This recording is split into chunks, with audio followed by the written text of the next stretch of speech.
Hello everyone, आप सब लोग का बहुत स्वागत है मेरे चैनल पर। मैं डॉक्टर नेहा और आज हम बात करने वाले हैं हर्पीज ज़ोस्टर के बारे में।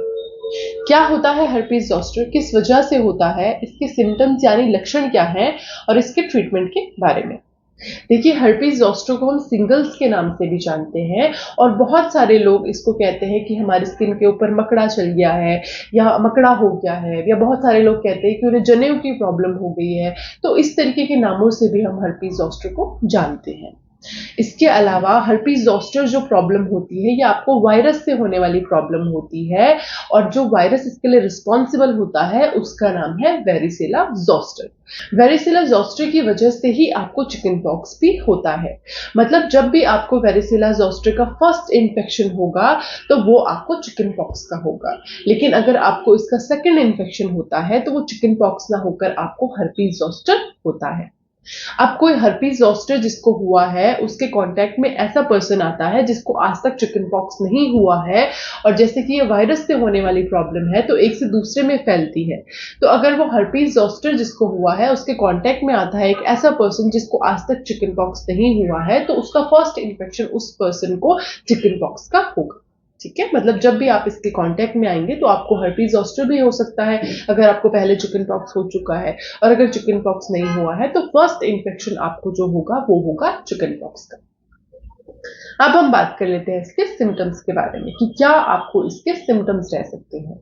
तो देखिए, सबसे पहले तो जिस एरिया में आपको ब्लिस्टर्स बनने हैं, इसके ब्लिस्टर्स बनते हैं बेसिकली, तो उस एरिया में आपको एक दो दिन पहले ही थोड़ा सा हल्की सी इचिंग रह सकती है, हल्की सी बर्निंग रह सकती है। इसके बाद आपको वहां पर ब्लिस्टर होना शुरू हो जाते हैं जिनके अंदर पानी भरा हुआ होता है।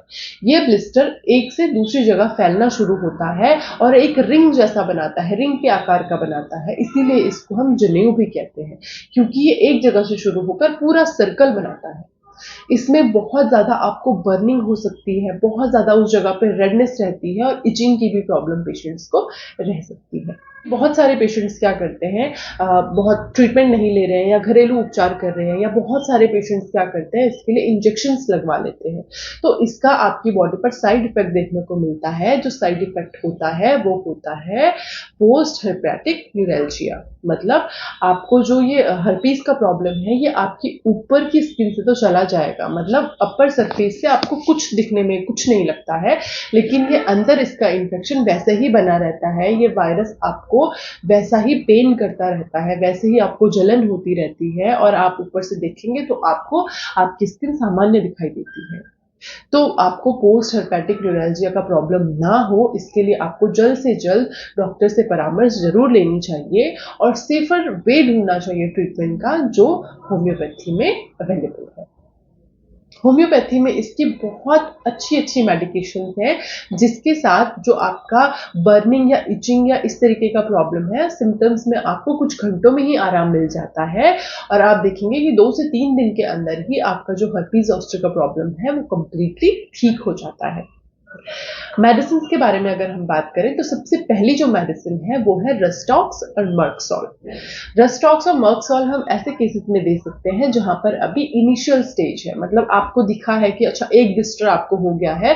उस टाइम पे अगर आप ये दोनों मेडिकेशन देते हैं तो आप देखेंगे कि जो आपको हर्पीज ज़ोस्टर का इन्फेक्शन जितना ज्यादा होना था ये उतना ना होकर वहां पर एक जगह पे कांस्टेंट हो जाता है और बढ़ता नहीं है। इसके अलावा रेनन बल्ब और एपिस ऐसी मेडिकेशंस हैं जिनके यूज से आपका जो ब्लिस्टर होता है वो बहुत जल्दी हीलिंग की तरफ चला जाता है और वो इतना ज़्यादा फैलता नहीं है। इसके अलावा जो उसके अंदर पानी भरा हुआ है, म्यूकस भरा हुआ है, वो बहुत जल्दी ड्राई अप होना शुरू हो जाता है। इसके अलावा कैंथेरिस और कॉस्टिकम हम ऐसे केसेस में यूज कर सकते हैं जहां पे पेशेंट को बहुत ज्यादा जलन हो रही है, और इन मेडिकेशन के यूज से आप देखेंगे कि पेशेंट की जलन तुरंत ही शांत हो जाती है। विद इन आवर ही पेशेंट को काफी ज्यादा रिलीफ मिलना शुरू हो जाता है। आई होप हर्पीज ज़ोस्टर के ऊपर ये जो वीडियो है आपके लिए हेल्पफुल रही हो। वीडियो अगर अच्छी लगी हो तो वीडियो को लाइक कीजिए, चैनल को सब्सक्राइब कीजिए और वीडियो को ज्यादा से ज्यादा अपने फ्रेंड्स एंड फैमिली के साथ शेयर कीजिए। मिलते हैं अगली वीडियो में नए टॉपिक के साथ, तब तक अपना खास ध्यान रखिए। धन्यवाद।